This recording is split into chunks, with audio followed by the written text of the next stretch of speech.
Is liberalism attracting crazy people, or are crazy people just more prone to being liberal? Let's talk about this and figure this one out. Welcome to Pump and Dump the News.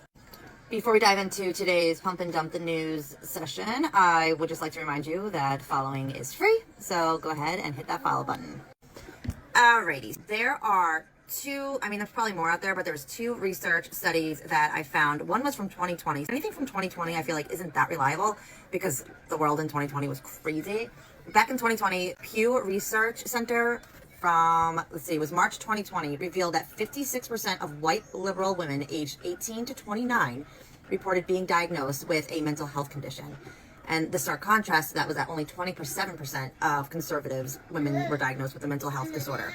I'm going to be putting all these studies in here somewhere, all the graphs, so that I'm not hit with, misinformation or being politically biased. I'm not. I'm just reporting facts here. And more recently, Nate Silver, who's the data guy, supposedly, I guess. I've never heard of him before until yesterday. He is apparently famous for constructing an elaborate computer model that crunches data from a wide variety of political polls. He just published an article that was called "Why Young Men Don't Like Democrats." That is what the article is called. Within this article, he also has data that basically says that Democrats, liberals report higher mental health diagnoses. So why is this? Anybody know? Because I don't. Does this really mean that liberal men and women are actually more mentally ill? Or maybe are they more willing to go see a mental health professional? And of course, mental health professionals are more likely to diagnose you because that's how they make money, along with the pharmaceutical companies, big pharma.